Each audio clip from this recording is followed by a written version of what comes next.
Olá a todos e todas, sejam muito bem-vindos, muito bem-vindas para mais um seminário internacional científico entre a Faculdade Anasps de Brasília, Brasil, e a Universidade Niccolò, Cusano de Roma, Itália.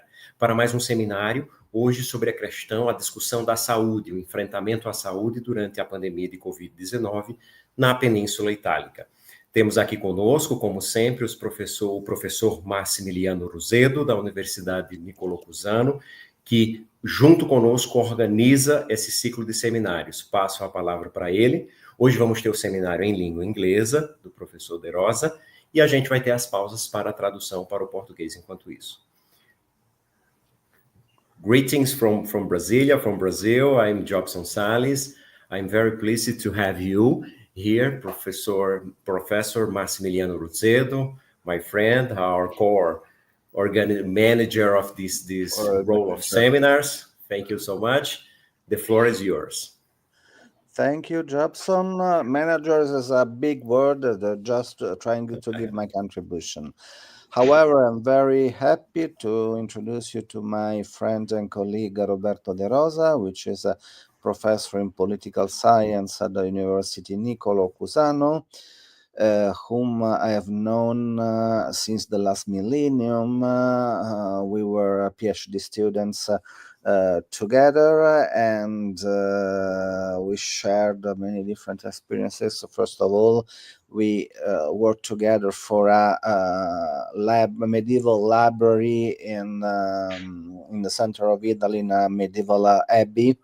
And we had a very nice time working together. Then we shared many experiences both on the scientific side and in the teaching side. We always work together. We question each other's students, and so that it's a very, very long-lasting professional tie. Professor De Rosa is expert in public policies and in the studies of political parties as a political scientist. And he wrote a number of papers and books about the evolution of political parties and the political representativeness in Italy and in Europe. Recently, he has done beautiful research with other common colleagues about populism and five-star movements in Italy, five-star movement, sorry, and now is busy with electoral studies, which in this here's a term very important. Now I'm very glad to introduce him and communicate that we'll be talking about the political management of the COVID pandemic in the last years. Please, Roberto, the floor is yours.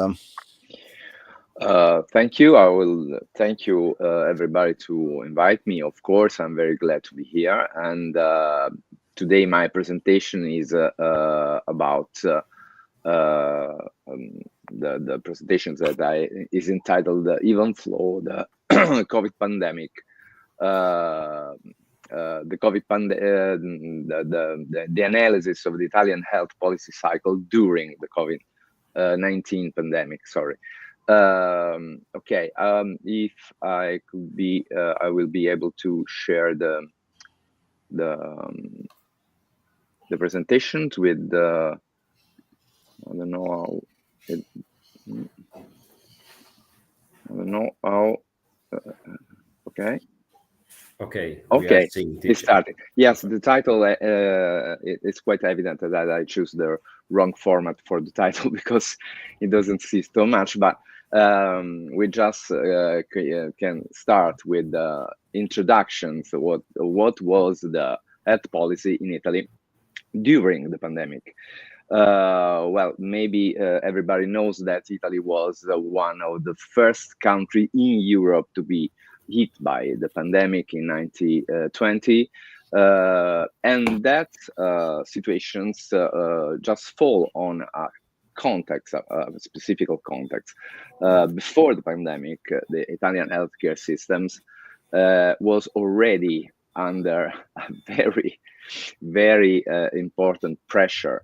In the healthcare systems has a lot of issues regarding the funding, but also the management, because, and we will talk about that together, the Italian healthcare system is has a double level of governance, because it's managed by the central government, but also the regional government. So when the spread of COVID-19 started, all these weaknesses were very well enlightened. And of course, it was required an speed and fast and coordinated response between the two levels of government. The initial response to the pandemic, of course, started in January, the end of January 2020, but started even before, in November 19, when everybody knows, in China started to the pandemic, and there was a case in November and December in Italy of some Chinese tourists that were hospitalized because they were ill, and everybody started worrying about what could that be. And when the pandemic started at the end of January, when it was almost evident that was the pandemic from China, the government adopted a series of drastic measures. And the first of all, it was maybe the most important of all, was the nationwide lockdown that started in March 2020. Then that seems working that way, but there was high awareness about the pandemic and how it could be contained, until Italy was hit by a second wave that started in October 2020. Maybe I can leave you Jacob, to leave you the words to explain what I said. Thank you so much, Professor. O professor estava explicando, né, sobre o histórico inicial a respeito da pandemia da COVID-19 na Itália, que foi um dos primeiros países no Ocidente a ser afetado pela pandemia. Lá, no final de 2019, você teve esse início na China, e já em janeiro de 2020 você teve esse influxo na Itália.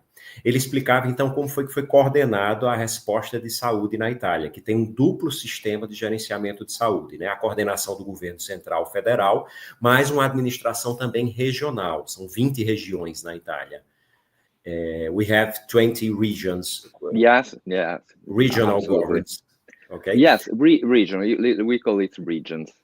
That is the administrative name for that level of governance. Thank you, professor. E o professor explicava, então, essas 20 regiões tiveram que se coordenar junto com o governo central para dar essa resposta. Então, o primeiro ataque da pandemia na Itália foi já ali no começo de 2020, e você teve uma segunda onda a partir de outubro de 2020. Então, esse é o histórico inicial. Thank you, professor. We could continue.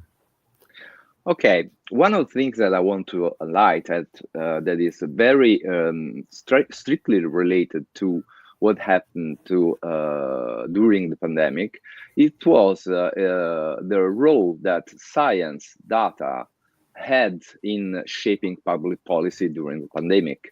Of course, we were talking about health issues, and talking about that, the science and of course the scientist community was one of the first actors that were consulted during the pandemic, because there was a high importance of evidence-based policies, and also there were the challenges of integrating scientific knowledge into political decisions, in the policy, public policy anyway. And of course, there were also, on the other hand, limitations and uncertainties that were really inherent in scientific research. We also know that there were no clear how to say, points of view on which the pandemic was, how it started, how could be battled, how could be struggled. So there were also a long debate in the scientific fields and this debate, of course, affected the decision makers anyway. On the another point that is very important is the relations between data analytics and decision making, because there was some kind of significance of data in shaping public policies. Just to make an example, there were, of course, a big worry at a worldwide level about the pandemic. And as I said, already in November 2019, there were fierce preoccupations about what the pandemic could be and how could be managed. But there were no data, and we need data to take some decisions about that in order to make the, how to say, the right choice anyway. Of course, issues could be related to data quality, of course, statistical significance and interpretations. Another thing that we have been witness during the pandemic was the fact that there was some kind of stratifications of the pandemic. We were reading numbers each days, and each days there will be accounts of people that will fall ill or whatever. Another thing is the impact of how that data could be visualized and how could be communicated in order to foster the public perceptions on the issues and, of course, on the behavior of the individuals, because the individuals have to know how to do, but they have to be, how to say, the data that could show that there is a problem could be communicated in a good manner anyway. And last but not least, theme that comes away in that period was the privacy concerns on the use of technology, because we know we started using, there was a long debate about using a tracing app or using even more, how to say, muscular method like using drones to monitoring the populations and whatever. But of course, there were a fierce debate also on this point, because using apps that could do a tracing or even other methods could affect the privacy of individuals and also on their rights, civil rights and political rights. Please, if you want to translate, you're welcome. Please, thank you. O professor estava dizendo, né, como foram essas abordagens aí no início da pandemia, né? Ele dizia anteriormente, no slide anterior, e eu esqueci de fazer a tradução, sobre a política nacional de lockdown que eles tomaram de forma muito restrita. E aqui ele está dizendo como a comunidade científica italiana teve um papel fundamental em gerar dados e gerar uma análise técnica para influenciar os tomadores de decisão.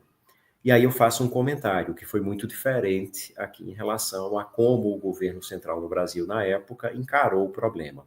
I was talking, Professor, that here in Brazil, we had a lot, quite of different kind of approach about the scientific community with the central government and the policymakers. In Brazil, we had at the time a government that had a lot of different or issues about the scientific community.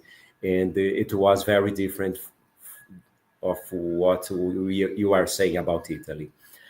E aí o professor explicou que esses dados e essa parte de análise de dados foi muito importante para os tomadores de decisão. E que uma das coisas que veio foi a parte da ética. Por exemplo, com um lockdown muito restrito, você utilizar apps e drones para fazer um tracking, um rastreamento das pessoas de quem de fato estava cumprindo ou não. Então, as questões éticas e de direito, de invasão de privacidade, como é que isso foi abordado? Então, é sobre isso que ele estava falando. Thank you so much, Professor. I'm so sorry. You're welcome. So this is a brief picture that's showing a little data before showing the first how the first wave of the pandemic hit Italy. As you can see, the most affected region were the north part of the country, and in the fear that the pandemic could be a little worse, started all the measures that we talk about it. I know that in Brazil, but also in other countries, there were very different point of view about what was the reality of the pandemic and what was the way to manage that. Of course, we have seen countries that, as China, Taiwan, South Korea, that were very strictly in controlling everything, maybe because they were the first area of the world that were affected, maybe also because of the regimes that are ruling in the countries. And so in other countries, we have seen, even in the United States, there were a lot of struggle between the scientific community and the political point of view, the politicians, maybe I should say, point of view. In this picture, anyway, I want just to show how the first wave and the second wave hit Italy in two different ways. In Italy, we were in some way convinced after the first lockdown that started, as I say, in March, that COVID was almost won. There were no problems after the different measure has been taken, but we proved wrong. And even if the government keep in place a lot of measure that could help to contain the virus, we ended the first lockdown in the end of May. And we started our normal life, but of course there were regions that were locked down, the regions, and not just the entire country. But then in October, I would say in some way, at the same time in which normal influence starts spreading in many countries in Europe, at least. We transferred a new wave, the second wave that started in the end of September, the start of October, and that, as you can see, hit the most part of Italy. There were no region, there were no touched by the COVID, and the first measure were implemented with other one, and there were in some way we could see that also we have I would say sedimentation and overlapping of different measures, and even returning to the other one. For example, when the second wave started, we had a second, more limited lockdown that in some way bring us to close the country again. Of course, it was not on a national basis as it was the first lockdown. It was on a regional level. So there were, for example, some regions that given the rise, obviously the rocketing of number of people falling ill for the COVID-19, started to close the region. So no people from the region were permitted to leave and go in other parts of Italy or abroad, and no people from other regions of Italy could go there. And this is a picture that I would like that you will remember in my discussion, because I will make some reference in the future about this kind of images. Okay, I don't know if you want to explain also this, yes, Thompson, if you want to. Yeah, Professor, it was the second lockdown less strong than the first one. Yes, the second lockdown, the first lockdown started in March and was nationwide, and it lasted until the end of May, at least, or almost. Yeah, so it was, we started at the 10 or 11 of March, And we ended up, I don't remember the exact day in May, but we ended at the end of May. So it was 2 months and a half that we were just in lockdown totally. And the second, then we started the normal life. People getting vacations or went around. Of course, there's a lot of controls.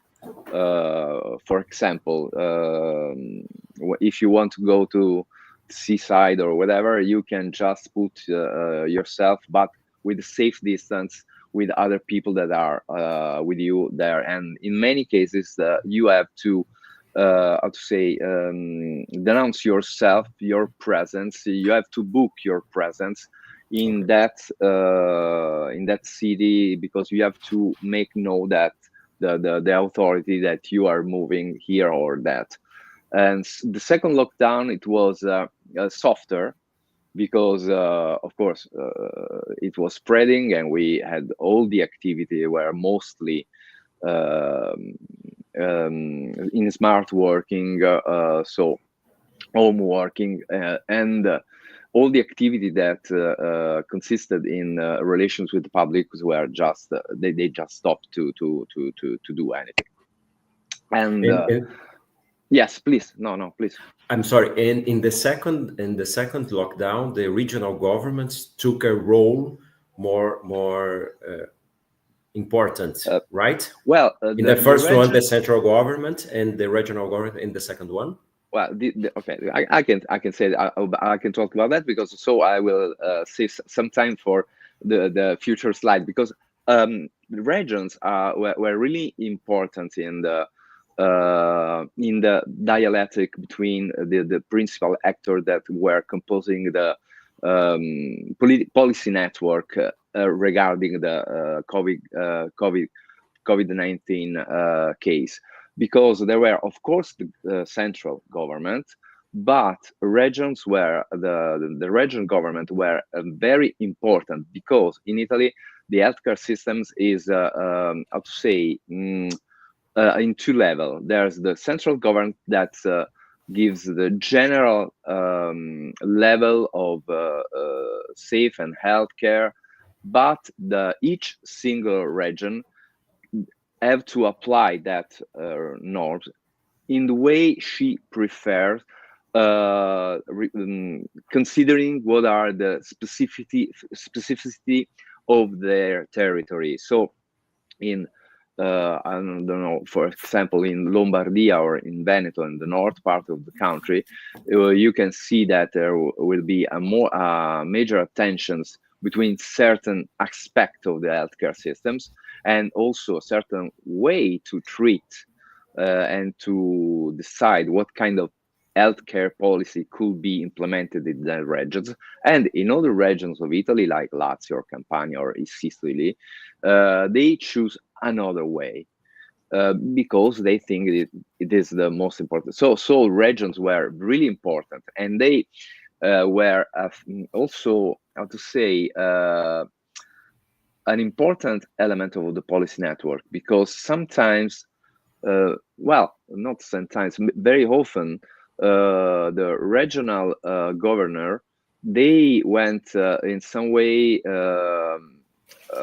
in oppositions with the government, the central government decisions, because they thought that there were in some way they could be penalized by that measure or some way. So there were always a continuous contracting and deciding and try to merge the positions of the central government with the regional government. So it was a continuous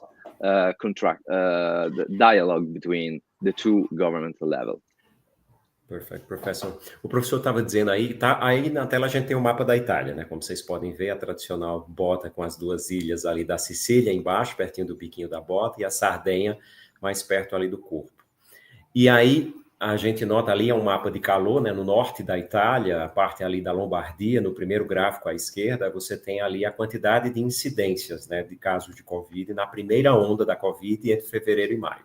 o professor explicou que ali a gente teve, ali de fevereiro a maio, foi o lockdown principal decretado pelo governo central e a imensa maior parte dos casos ali focado na região da Lombardia, um pouco ali em Vale d'Aosta, na região ali também de Turim, Vêneto, e assim vai. Na segunda onda, você tem praticamente nenhuma região da Itália fica sem estar afetada de forma considerável, isso em outubro de 2020, por casos de Covid-19. E aí eu perguntei ao professor qual o papel do governo central e dos governos regionais no primeiro lockdown e no segundo lockdown. E aí ele me dizia que lá, nessa dupla governança de saúde, com as normas centrais do governo central e do governo federal, mas com um grande papel de execução e de diálogo dos governos regionais, não raro os governos regionais discutiam e discordavam das medidas tomadas pelo governo central. Então foi um caso permanente de discussão, de diálogo, até de guerra, de briga, no bom sentido, sobre as medidas que tinham que ser tomadas. E ele colocou que os governos regionais têm uma razoável autonomia na parte da execução das políticas públicas de saúde para executar dadas as suas especificidades. A Itália, embora um país não tão grande territorialmente como o Brasil, esse é um comentário meu, é um país bastante diverso também, com regiões bastante distintas. Thank you so much, Professor. Okay. I put a little bit of comments about the specification or the difference between the regions in Italian. You are not a large country like Brazil, but you are, as well as us, a country very differentiated. Very different, yeah. Yeah. The region in Italy are very differentiated from the demographic point of view, from even cultural point of view. So there's so many differences in the territory in Italian. Okay, I will now restart from what I said in the title of my presentation, because I would like try to analyze the policy cycle. We will try to analyze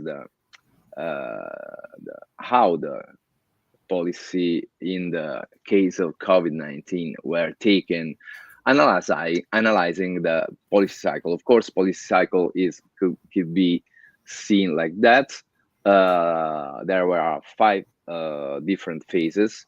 There will be the agenda setting. That means the way to have to face a problem. And of course, in case of COVID-19, as I will say later, it was a total emergency that break down everything and imposed itself at the attentions of politics. But after that, formulations and decision making and implementations, and in the final thing, policy evaluations. Now I will pass in each of these phases very rapidly, I hope, in order that you can just focus on what were done regarding the public policy on COVID-19 in each of these phases. Okay, for talking about the first 2 points of the policy cycle, agenda setting, policy formulation. Well, as I said before, Italy was one of the first European countries to be really severely affected by COVID-19. And the problems itself really became, very rapidly, it became a top priority for the government. And so entered in the agenda setting in a matter of really days, if not just a month, maybe. I'd say when we talk about what were the main measures that could be think about it, okay, the first measure were include the lockdown, the mandatory mask wearing, and social distancing. There were the first instrument that the government take and started these policies. It comes out from the recommendations from health experts. And this is another one of the key actors, as we say now, that were influencing the way in which policy were formulated. And also international organizations like WHO, the World Health Organizations. talking about the policy networks that were formulating solutions in order to face these problems. Of course, the central government were the first actors, but it was in some way side by side with the Ministry of Health and also with the technical scientific committees. That was a committees that the government just build up, including experts from health experts, demographic, and also technicians, that epidemiologists, so all the kind of scientists that could be in helping defining what were the best measure to in order to face COVID-19. And as I said before, the regions, then also, and the main actors, the main characters in the relations between the regions and the government were the governor of each region in Italy. Of course, there has been a sort of collaborations and coordination, but also, as I said before, there were also a lot of struggling between the interests of the single regions and the interests of the national level. But mainly, they always try to reach some kind of coordination in order to formulate some policy. If you want to, Jobson, if you want to Please translate, so I will not be so longer. Thank you, professor. O professor estava explicando o ciclo de desenvolvimento das políticas públicas e ações ali, né? Ele colocou um ciclo que me lembrou bastante o PDCA, né? De você identificar o problema, que era a fase inicial, depois você fazer a análise, a mensuração do problema, e aí ele colocou a importância do comitê científico, com demógrafos, com investigadores em geral, com professores, com epidemiologistas, para fazer os estudos sobre quais seriam tecnicamente as melhores medidas. Então, aí ele também coloca, como, por exemplo, os especialistas da Organização Mundial da Saúde. E aí, sim, você chega aos decisores, né, os tomadores de decisão, governo central, governos regionais, nesse processo como um todo. Professor, and about this scientific committee, yes? Sí, committees, yes. If there a kind of common sense about the politicians to be committed with the decisions of the discussions or the analysis of this committee? Well, this is a very it's very, I'd say, in questions, because it's very important questions, because given the nature of the problems, of the issues, experts in some way take the top in decision making, because there were not just a political measure that could be or should be taken, but there were some kind of very technical questions. In some ways, scientists, professor, as you said, and so on, they try to define what was the best given the health problems that they were facing, and in some ways they take the top in decisions. There were no a total how to say agreements on what the scientists were saying at the time. Many politicians were, even in Italy, there were politicians who thought that the situation was not so bad after all, that certain measures were excessive. We had manifestations in which we had also people that were in the government, like Matteo Salvini. He participated in a manifestation in a strike in which people were protesting against the face masking and social distancing and so on. And he was at government, so there was not a total agreement, but certainly we should say that from a certain point of view, the committees, and I mean also the scientific point of view on the problem, were the most important thing in order to face it. So in some way, the committee has, in the policy network, has a top role. Oh, okay. Who's in charge of the government in Italy at that time?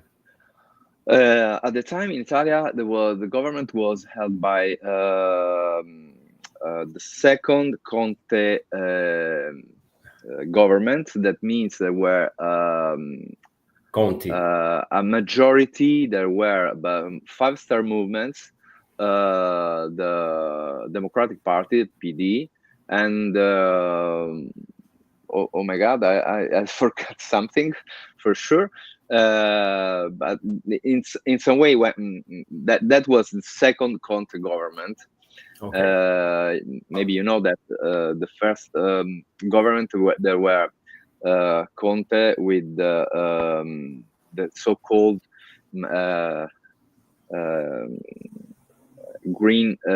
yellow-green majority, because the colors of the Five-Star Movement was the yellow, and the colors of the Lega, Matteo Salvini's party, was the green. But that government ended at the end of 2018, and then there have been 2018. Sorry. 2019, and when the pandemic started, there were the second Conte government with a different majority. There were so-called red-yellow majority, the PD and the Five-Star Movements that were the major party.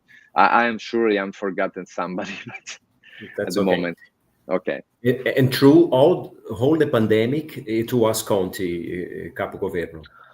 Not the whole pandemic, but in the last phases of the pandemic, after the second wave, anyway, Conte faced the first and the second wave, and at the end of the pandemic, things are, of course, they were just going well, and the problems, the COVID problem, seemed just something that were just on the background. It was on the table. It was an issue on the table, but it was some way on the background. There were other problems that took the primacy at that time.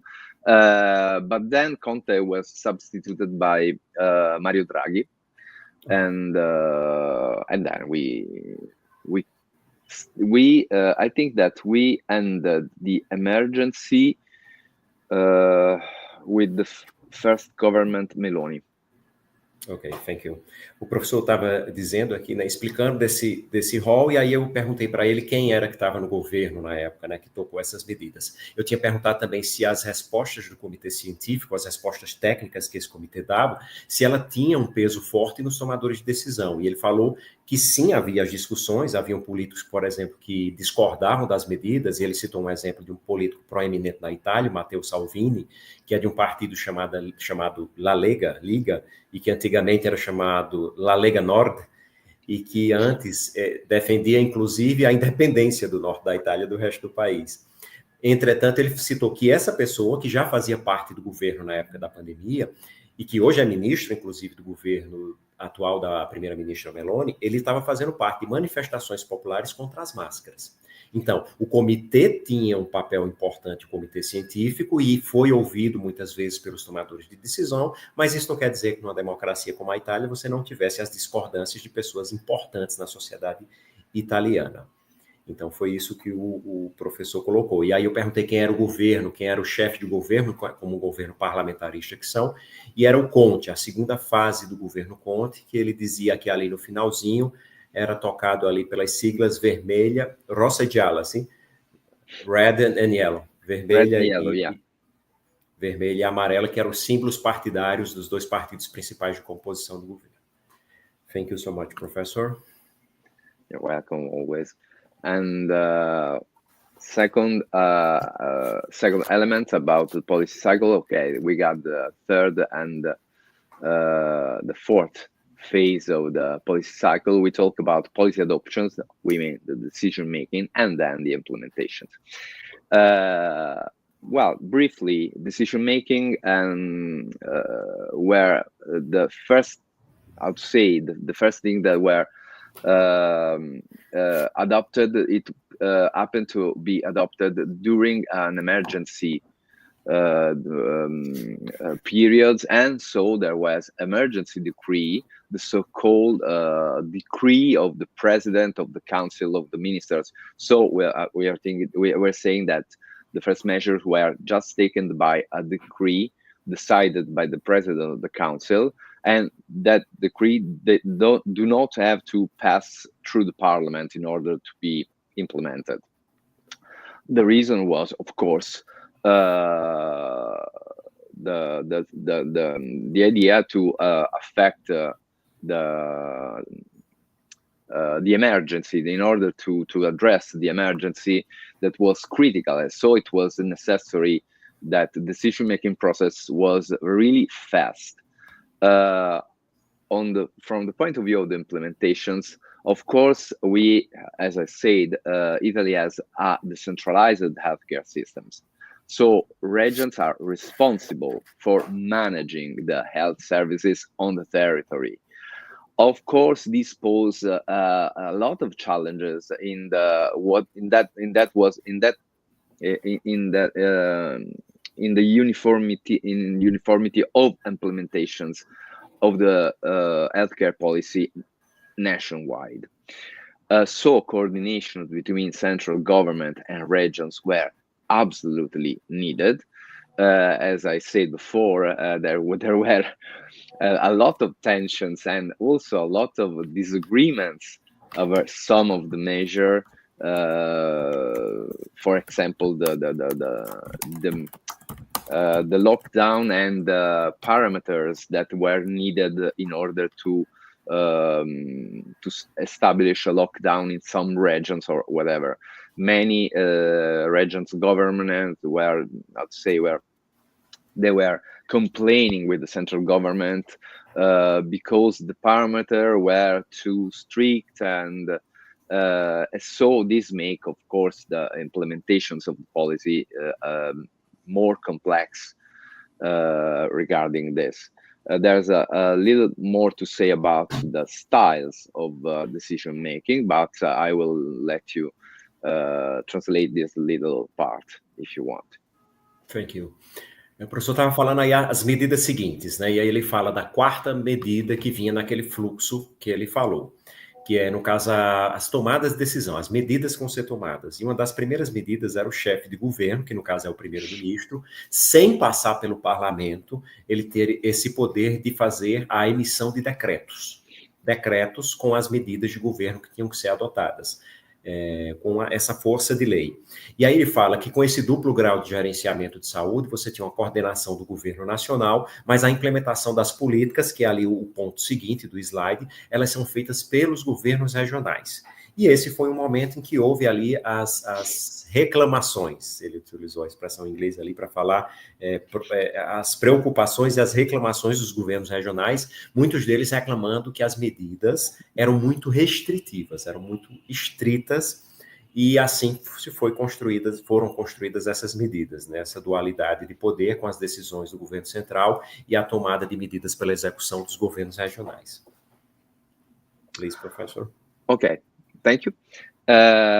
Well, a brief, just to go a little deep about what kind of, what could we say about how the decision makers were taken in Italy. We can see that the decision-making model in Italy, in order to tackle the emergency, the COVID-19 the emergency, could be interpreted in different ways, but we can just enlighten at least three main theoretical models. As we can see, as everybody knows, there are different models on decision making, but I just choose the garbage can model, incrementalism, and bounded rationality, because each of these models offer a different perspective over the complexity and also the way in which the decision-making process happened to during the pandemic anyway. And I will go just a slide forward, just a slide on, in order to just answer to a simple question: which of this model? Okay, these are the model that we have in literature, but which model is prevalent in the decision-making process in Italy during that period? Well, we can say that at first, the first reactions was in order to take decisions was referring to the garbage can model. Why this? Because the chaotic and unpredictable nature of the pandemic at the times created an decisions-making environment that were very similar to what it is described as the March Olson, because the emergency was the most important thing to face about that. And in garbage can model, we always say that you are not considering what are your objective and then choose the instrument, the tools in order to reach that goals, but you just see what are your tools and then try to adapt the goals to your tools. As we can say, looking at what were the first tools adopted, we said lockdown, face masking, social distancing. These are the same identical tools that people use in the 1919 when there was the one of the most important pandemic at the time, the so-called influenza spagnola. I don't know in English how it is known. After the first reactions, we have to face an emergency, and so we have to adapt the tools that we have, and without thinking which goals we are just trying to reach. Then we can say that incrementalism, or also say that disjointed incrementalism, started to implement and formulating policy that will try to adjust progressively decisions already made in order to, on the basis of new informations and new feedback.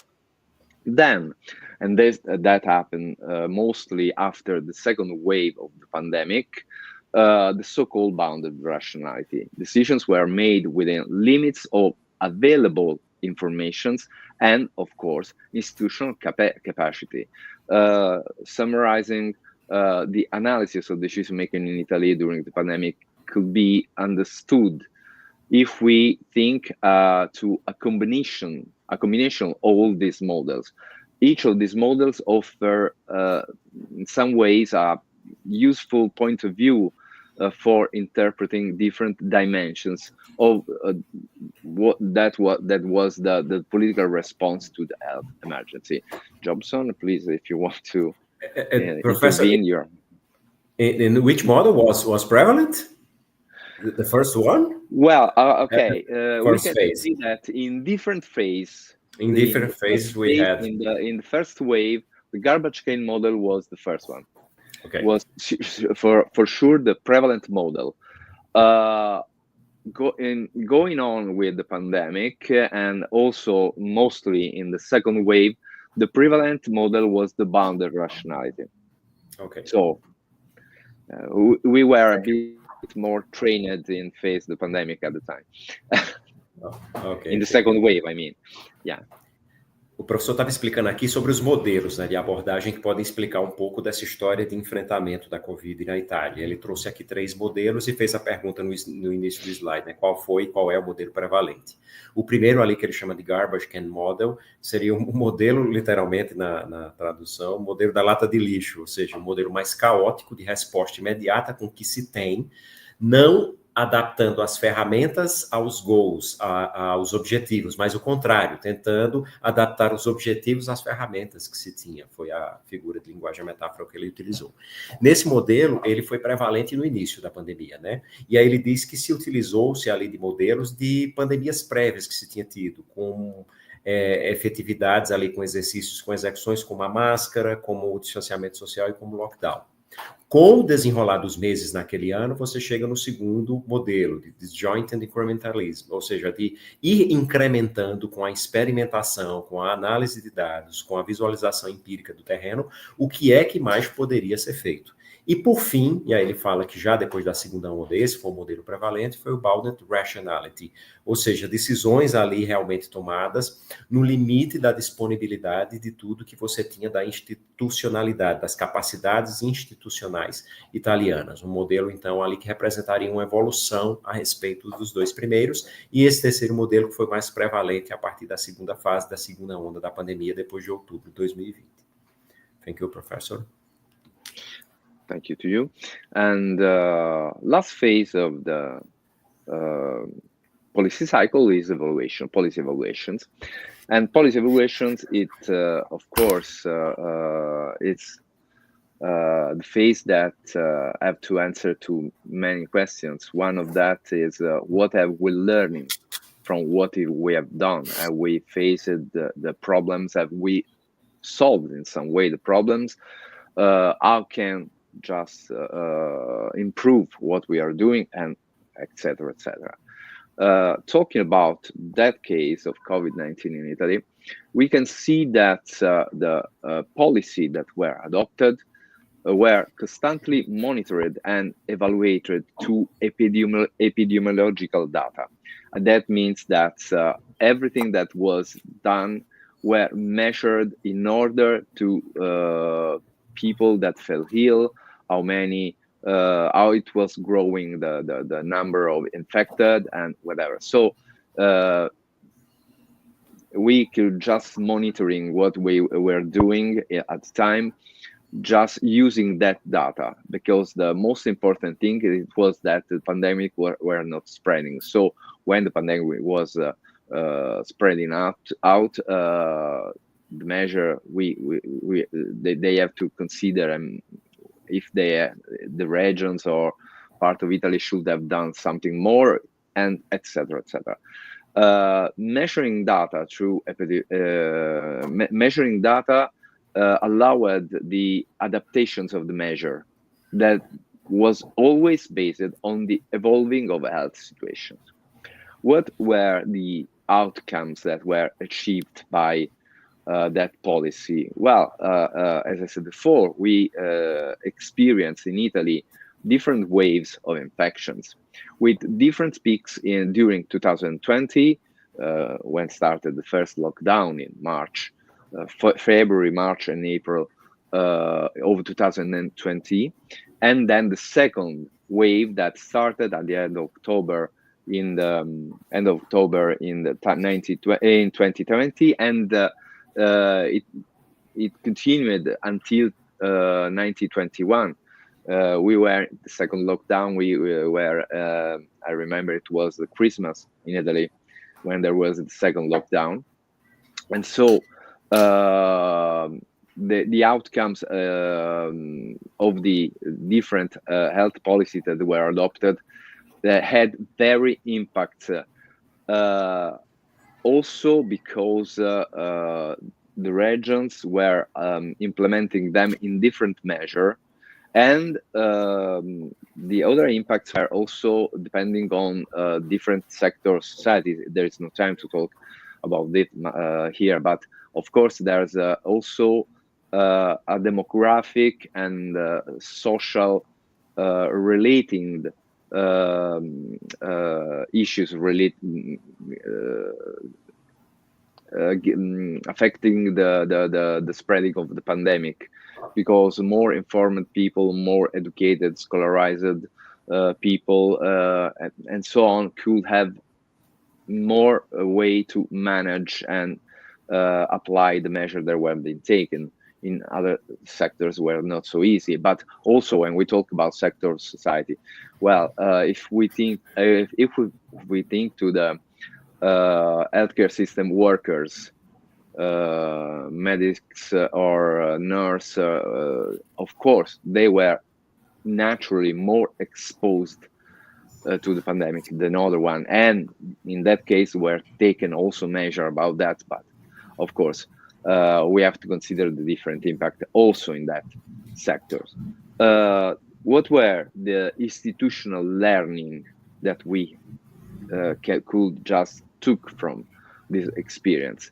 Well, surely we can say that government and also the health institutions, the health ministers, and so on, learned from the initial experience, gradually improving the pandemic response. This is why I think that the first wave of the pandemic, the garbage can model of decisions making, is the most relevant at the time, and of course the bounded rationality was the most important in the second wave of the pandemic.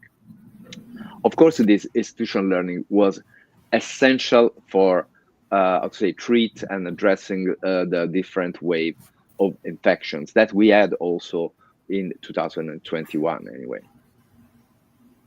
Please, Jobson. I leave you. O professor estava falando sobre a etapa seguinte naquele processo, naquela trilha que ele mostrou, né, que é a etapa da avaliação e da aprendizagem por meio dessa avaliação.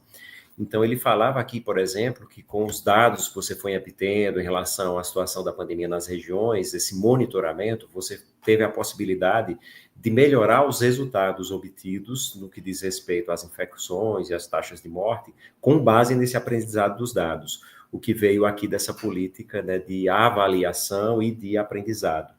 Eu anotei aqui também que o professor colocava que esses dados, por exemplo, mostraram características diferentes tanto de taxa de morte, especialmente de taxas de infecção, com respeito, por exemplo, a características sociais.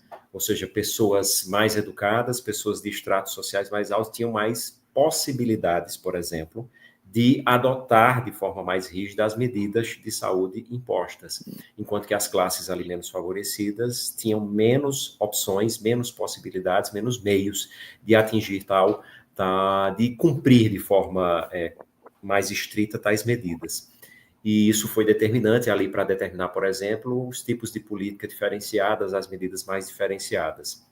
E que isso foi aprendido também, aí ele coloca ali no slide, na terceira parte ali no terceiro item, uma aprendizagem institucional. As instituições aprenderam com esses dados, o governo aprendeu com esses dados, os governos regionais, as estruturas de saúde aprenderam com esses dados. E ele falou, por fim, também das particularidades dos profissionais de saúde, né? O quanto eles estavam muito mais expostos e tinha que haver também medidas específicas no que diz respeito a eles. Thank you, Professor. I had to mention it even. And last things that one of the last things, I don't know how much time do I have, but I will try to be very, very short. So most important things is what kind of policy instruments and what kind of governance we had during the pandemic. Well, if we do a very descriptive analysis of instruments that were used during the pandemic, we can see that, of course, there were the emergency decrees, as I said before, the regional ordinances, and also health protocols.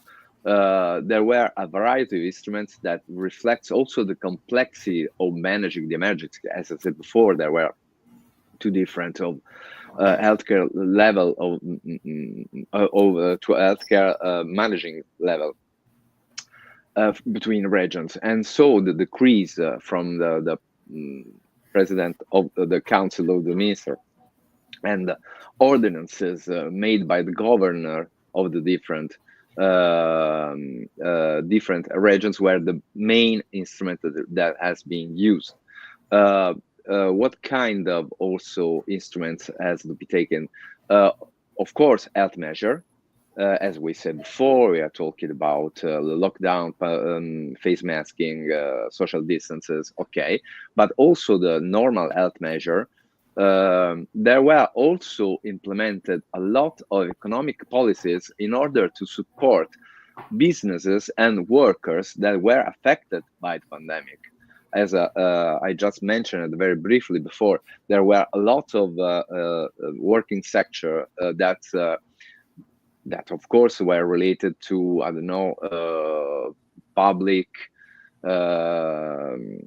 the contact with public or whatever. I don't know, for example, the touristic industry in Italy, that of course they were totally affected. Also the public, the public place like restaurant, bar, they were all, they should close or just works under severe restrictions. And in that case, of course, there will be implemented also supporting policies for businesses and that kind of works that were affected by the pandemic. Of course, what were the major wage subsidies, business grant, and also self-employment bonus. And last things is, of course, another important instruments during the pandemic were the communications and information management. Why this? Because of course the pandemic, it was an issue that has to be managed in some way, ruling the individual's behavior. But you cannot just order somebody to do something and maybe use the force to do so, but you have to convince the people, the citizens, that a behavior is preferable to others. And so institutional communications in some way played a crucial role in managing the pandemic. The government used press conferences, official statements. I think that Italy was one of the first countries that used a Facebook Direct in order to foster to all the population the informations that were given at first daily and then weekly by the government. And there were the idea was to, I'd say, spread the communications everywhere on every channel, from social to, of course, mainstream media, and also information campaigns, what it was better to do in order to keep public informed and in order to promote behavior that were safe for everybody. It's Jobson, I leave you. Thank you. Professor, raise awareness about the measures of the government and the institutional measures took what kind of role about the public perception, according to you? It was very important thing? I think yes, because mostly during the lockdown. Because of course the people cannot go out from their home, and going even to go shopping for groceries or whatever were very strictly regulated. You have to have a permit in order to go around. If you have to, I don't know, for example, one of the few activities that were permitted to be opened, it was information technology activity. So because of course, given the fact that home working and smart working were the most important way in order to keep people working, you have to have working computers and all the technology things that you need in order to do their jobs. And so information technology shop were open.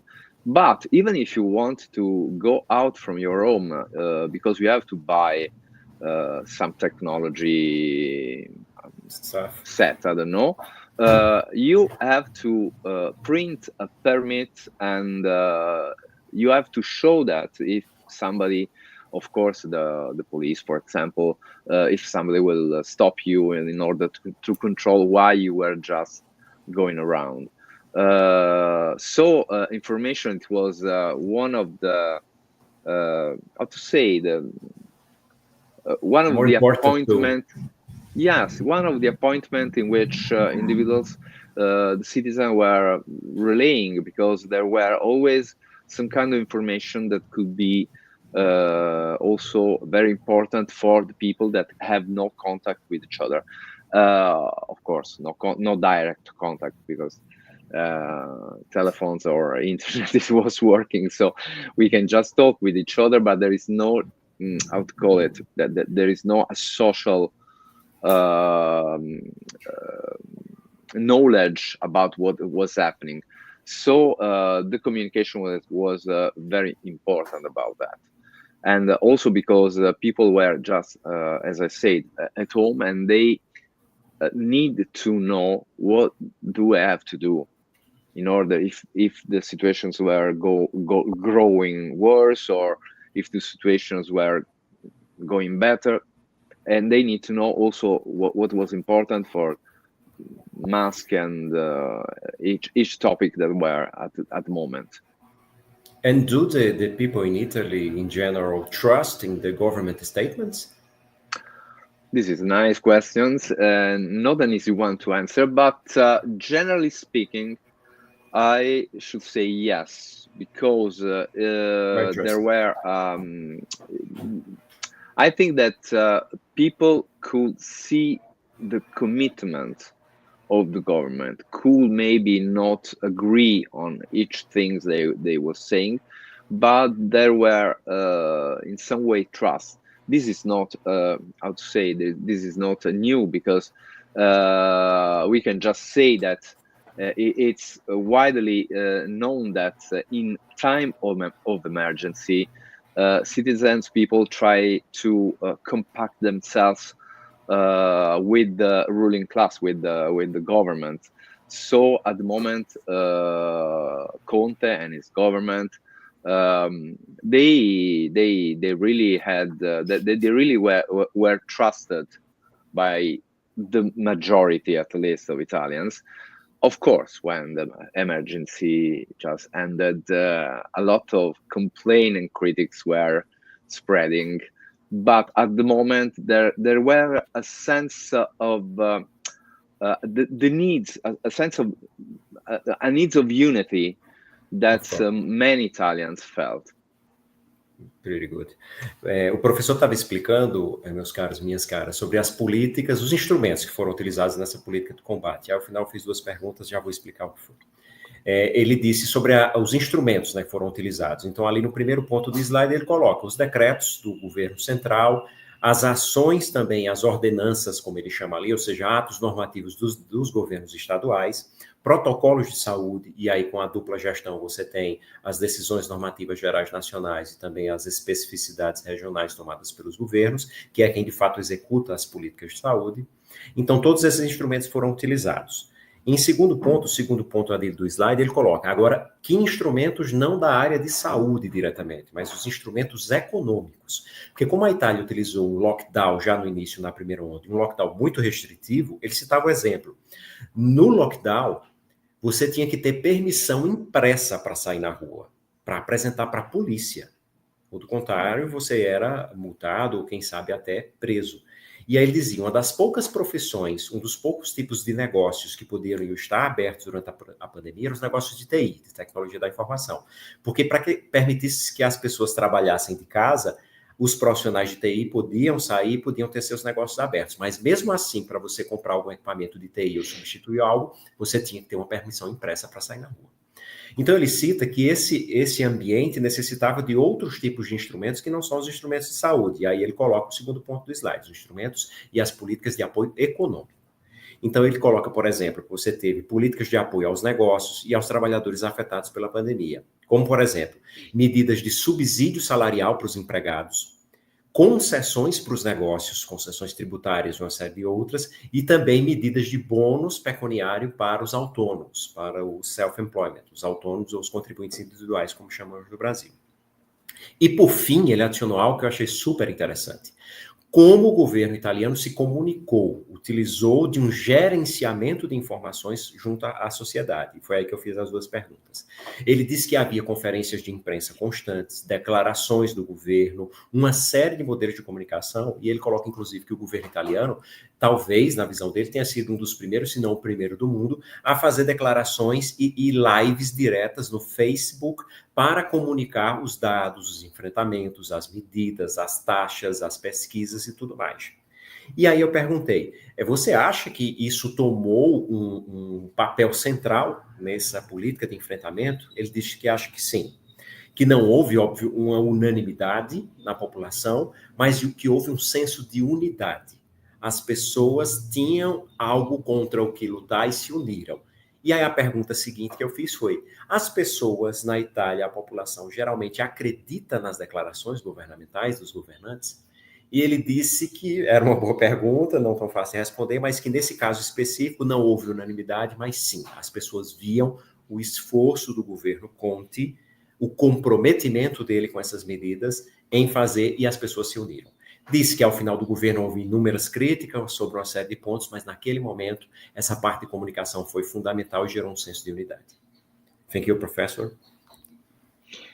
You're welcome. And just to end my presentation, a little things has to be said about the approach to technology and the relations between technology and public policies.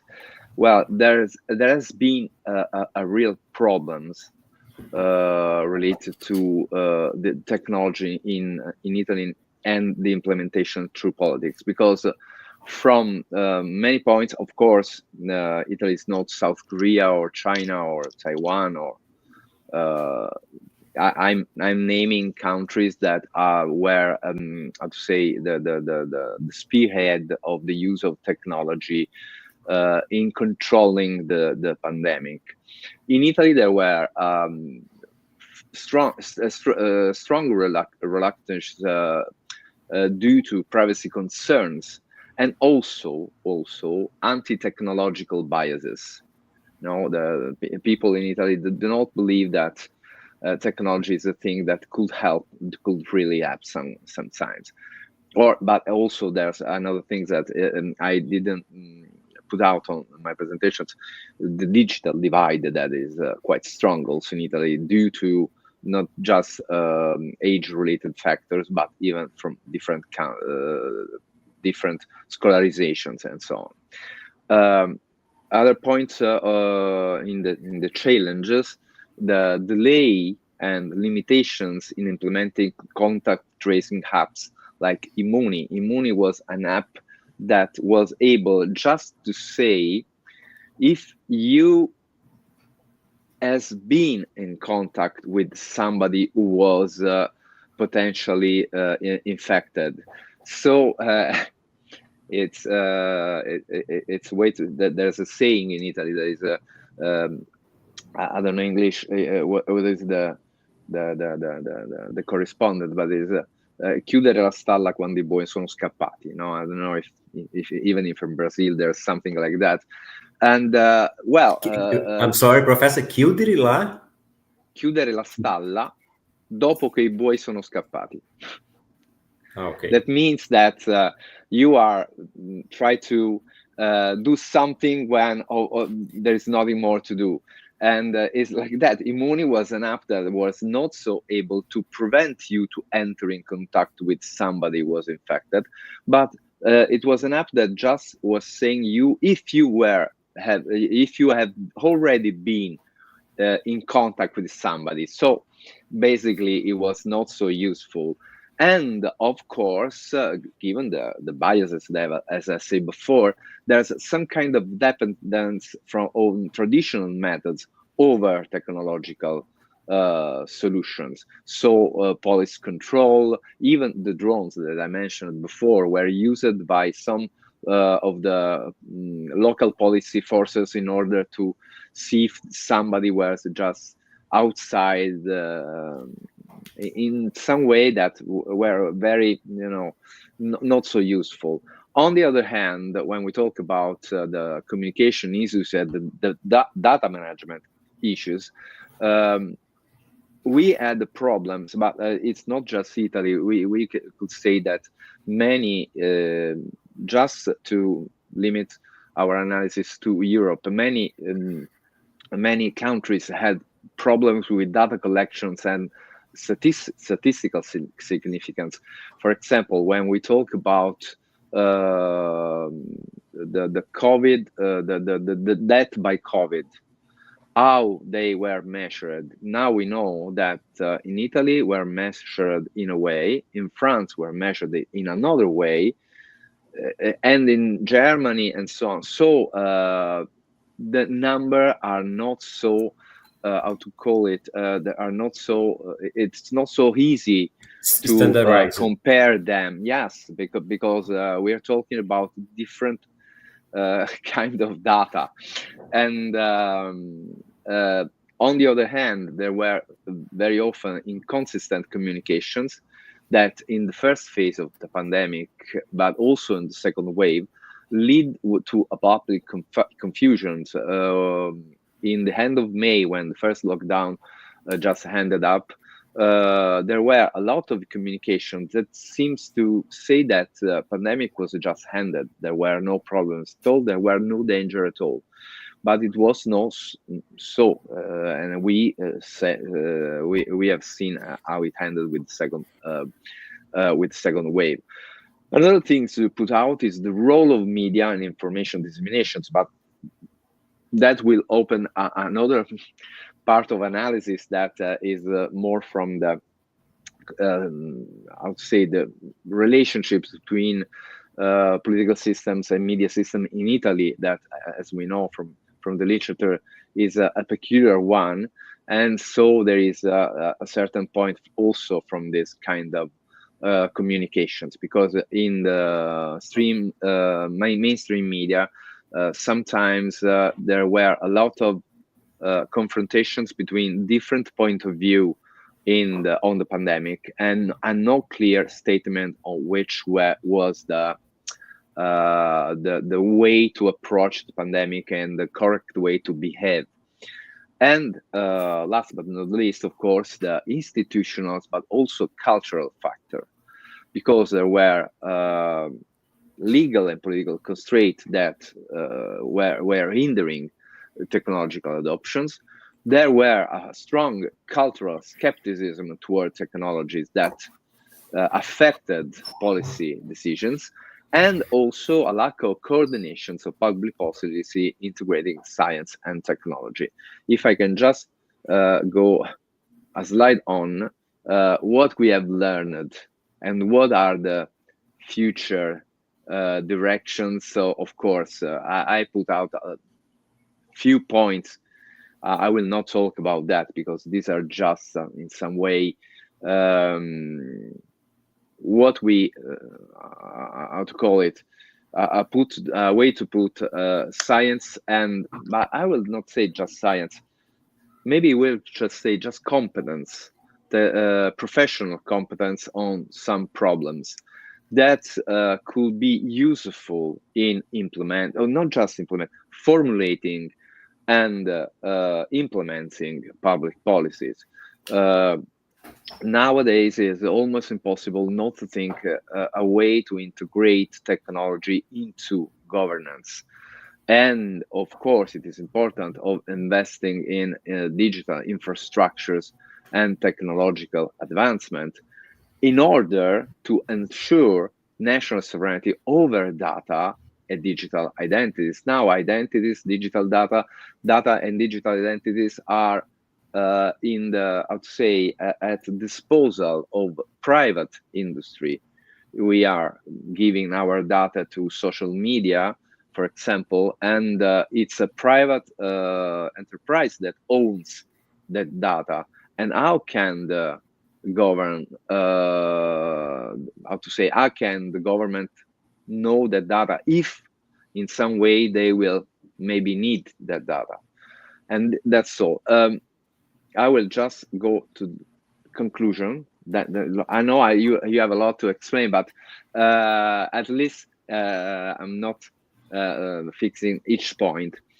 The last things that I want to say, because of course the first 2 points is just a summary of what I've already said, that in some ways what we have learned the most at the pandemic highlight the importance of coordinations among the various levels of government, but also a rapid decision making in case of emergency, but also a data-driven policy adaptations. Without data, we will take decisions, maybe we'll make decisions, maybe, but the decisions maybe will not just face the problems in the way that can solve it. And I hope that this lesson, if we really learn from this lesson, could be a valuable asset for addressing future health crisis. And that's all for me. And okay, you already make your questions during the discussions, but if there are any questions, I'm ready to answer. Thank you so much, Professor. I will ask you to come back to slides previous. That's it. Yes. This one. Thank you. Okay, this one. Okay, this one. Yeah. Okay, yes. To facilitate my translation. Thank you. Yes. O professor falou aqui, pessoal, na abordagem que foi tida em relação a esses pontos aqui, né? As dificuldades. Ele falou das ferramentas, como foram usados, os modelos, as etapas, os 2 principais momentos da pandemia. Falou um pouco também da política, como a política gerenciou isso na Itália. E ele falou aqui algumas dificuldades que o país teve. A primeira ali que ele coloca no slide é a relutância com algumas preocupações e alguns vieses antitecnológicos. Eu adicionaria que a Itália, the Italy has the age pyramid, one of the the oldest in the world, and this could influence as well in this kind of biases, anti-technological bias, Professor, I could say. A Itália tem uma pirâmide etária muito elevada, é o país com o segundo maior grupo de pessoas idosas no mundo, no sentido de que são pessoas que não são natas digitais, né? Não nasceram já no mundo digital, então precisa dessa adaptação também. E aí o professor colocou as demoras e as limitações em implementar tracking, implementar o rastreio de pessoas possivelmente infectadas. Ele citou aqui o exemplo do app Imune, que era um app em que você tinha que registrar se você tinha tido um contato com alguém que possivelmente estava com Covid. E aí ele utilizou uma expressão italiana. I was trying to translate the quote, the Italian quote, professor. Yeah. O professor disse o seguinte, aqui esse aplicativo funcionava meio que como fechar as porteiras depois que os bois já fugiram. Ou seja, você está fazendo algo depois que já aconteceu o contato, mas era um jeito, era um tateio que se estava tendo de ajudar nessas ferramentas e políticas. E aí ele também colocou que, dado esses vieses de não aceitar muito a tecnologia e também do liame ali, por exemplo, no uso de drones, para buscar pessoas que estavam furando o bloqueio, e isso podia envolver direitos pessoais e uma série de outras coisas, então teve uma certa dependência de meios tradicionais, de soluções tradicionais em tecnologia. Então, isso foram desafios que foram enfrentados. A parte do gerenciamento de dados, ele citou, por exemplo, que houve naturalmente uma falta de padrões na mensuração, nas estatísticas e nos modelos que eram utilizados. A França fazia de um jeito a sua mensuração de casos de Covid, casos de morte, a Alemanha fazia de outro jeito, a Itália fazia de outro jeito, e isso dificultava você criar comparações, por exemplo, para, por meio das comparações, gerenciar melhor quem estava melhor à frente, quem estava evitando mais casos, por exemplo. E aí ele colocou, por fim, mas não menos importante, como ele disse, os fatores culturais do país dele, né? Os problemas que você tinha ali, por exemplo, a respeito de utilização de tecnologia, adoção de tecnologia, problemas legais, como esse que ele citou dos drones e dessa surveillance, desse tracking a respeito disso, um ceticismo cultural a respeito da tecnologia, ele linka isso com o primeiro ponto do slide, e aí a natural falta de coordenação entre as políticas públicas, que acho que afetou vários países do mundo nesse ponto. Thank you, Professor. If you could pass to the another one. Yes. Thank you so much. E aqui o professor falou sobre as lições aprendidas, né, que foram várias. A primeira delas é essa dos dados, aprender a trabalhar com os dados e aprender dos dados a, de fato, fazer as políticas, ou seja, a história de trabalhar com evidência. No segundo ponto, o equilíbrio entre o público e o privado, as necessidades públicas e as necessidades privadas, a parte do desenvolvimento de um ambiente legal que proteja os indivíduos, mas também que permita essa utilização da tecnologia para atingir esses goals, essas metas ligadas a esse tipo de proteção, e uma série de outras coisas. E aí ele coloca ali no fim as recomendações que ele traz para a Itália do aprendizado, né, com o enfrentamento dessa pandemia, de melhorar o gerenciamento de dados e a comunicação das estratégias, se bem que ele disse que a comunicação do governo teve um papel muito importante, utilizando as mídias sociais, mas ele disse que nesse ponto houve o que ele chamou de uma particularidade da Itália, que é a relação da mídia com as declarações do governo. De que a mídia, muitas vezes, a mass media, a mídia principal, fazia com que você tivesse discussões na televisão italiana, com grande audiência, que eram discussões que tinham uma abordagem muitas vezes ambígua, de pessoas que, por exemplo, discordavam das metodologias, das principais ações, discordavam das medidas, e isso, quem sabe, não tenha ajudado muito em ajudar a criar a unidade, em ajudar a criar um certo consenso nas medidas de enfrentamento, que, dentre outras coisas, vieram da parte técnica. The another one, please, Professor. Yes. The conclusions, that's it. E aqui o professor traz as conclusões, né, da análise que ele fez, né? Um resumo dessas fases-chave da política pública, esse exame que foi feito daquelas 4 etapas, ao final para você ter uma avaliação da efetividade dessas políticas e o aprendizado para as próximas ou para outras situações que exijam coordenação pública. A avaliação da efetividade em políticas de saúde de forma mais específica, então a mais ampla para qualquer tipo de política e uma mais específica, e uma discussão, né, sobre as melhorias e as lições que você tem que aprender, ou seja, tem que ser discutido os acertos e os erros a respeito disso. Professor, I try to do, I guess that I've done a pretty good translation about the Italian quote to the Portuguese. I think so. Thank you. I'd like to ask you about a question, an economic question. Yeah. Italia had, previously of the pandemics, one of the public debts, largest public debts in the whole world. Yeah. And in this case of pandemic, with the aids to the people, to the employment, to the employees, to the self-employment people, what occurred about this Italian public debt? It was a agreement, a social agreement about this, in the sense that that's necessary to do this expense. Well, there is an agreement on that. I mean, everybody tried to reduce the national debt. It's a very, I don't know how to call it, because it's some kind of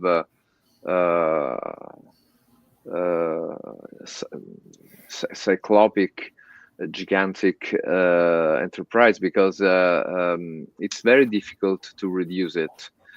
We of course have been funded by Europe through EU, through many means. We refused some loans, but we agreed on the so-called PNRR, that means national plans for reprise and resiliency, some kind of that. That should in some way help with the public expense, of course, in certain sectors, but there is always a need for Italy to reduce debt. We have seen that our current economic ministry is struggling in order to reduce the debt, also because of past policies past economic policies that favored a lot of public expenses, and now we probably we will facing not a tax or a cut in taxes, but on the other side we will see the same level of taxes and a lower level of expenses. So the struggle to reduce the debt is always on, and even the loans and plans made by EU in order to help Italy and other countries in Europe to reprise themselves, to try to stand up after the pandemic, they are not sufficient in order to reduce the debt. So it will be a long way in order to obtain that goals, that results. And so there is, I don't know how much it could be how much time it could take to reduce that, because we are always seeing that even if the expenses for certain sectors, for example, for the healthcare sector, for the healthcare system, they seems to be rising a little in financial terms, but given the fact that we are also in inflation period, if we, how to say, compare the current expenses for the healthcare systems to the past, we are dropping the expenses. So there will be, in some ways, some problems in very important sectors like education sector, healthcare systems, and we will see what the citizen will think about that. At the moment, it seems that I don't know. It seems that they are quite satisfied how things are going, but we are not reducing the debt at the moment, and we have a long way in order to do that. Thank you, professor. Eu perguntei ao professor sobre a parte econômica, né? Durante a pandemia, como isso funcionou, já que a Itália tem um dos maiores débitos públicos do mundo em relação ao PIB, ao Produto Interno Bruto. E perguntei se teve um certo comprometimento da sociedade, da população, do governo, das forças políticas, dos atores, no sentido de que era um momento em que sim, tinha que haver essas despesas. E ele falou que sim, na visão dele, que houve um certo comprometimento de todos e um entendimento das pessoas, que a Itália tem realmente um problema com isso e que vai tomar um longo tempo ainda, um longo caminho para conseguir reduzir o débito público. A ideia dele é de que nesse momento, estaria-se ali trabalhando com isso, que há uma certa estabilização, mas que há um longo caminho a se percorrer nesse sentido. Sobre os orçamentos ligados ao sistema de saúde, ele diz que, do ponto de vista financeiro, especificamente, eles aumentaram nesse período. Mas se a gente coloca a inflação do período, a inflação do momento, por exemplo, na verdade, você teria, em termos extrair da inflação, na verdade, uma suave queda no que diz respeito a esse orçamento da saúde. Professor, it was a great pleasure to have you here, a very intelligent and summarized lecture. Thank you so much about this. Thank you so much for your time. Thank you so much for everyone in Italy is attending us here, and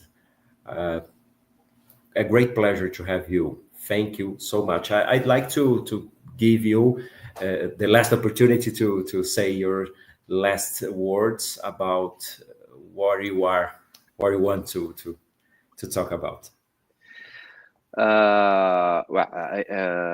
First things I have to say, the pleasure was mine.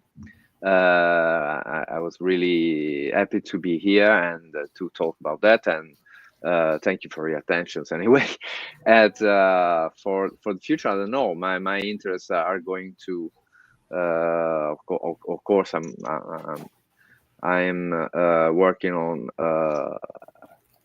public policy as well, but my current interests are populism, and also on maybe my next publications will be about that, populism and the shifting of the Italian systems in some case studies that I will have to define yet. But this is the current topic on which I'm working. So if there will be some interest in you, I will be happy to be with you again.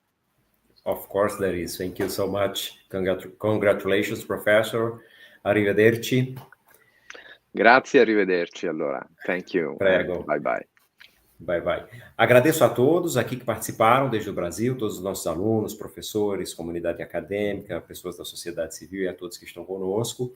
Excelente palestra do professor De Rosa, que ao final falava que os objetivos de estudo dele aí no médio e longo prazo, a partir desse momento e para o futuro, são na área de eleições, a área eleitoral, mudanças e câmbios de governo e na área de políticas públicas e populismo. É algo que ele se dedica ao estudo a partir lá da Itália.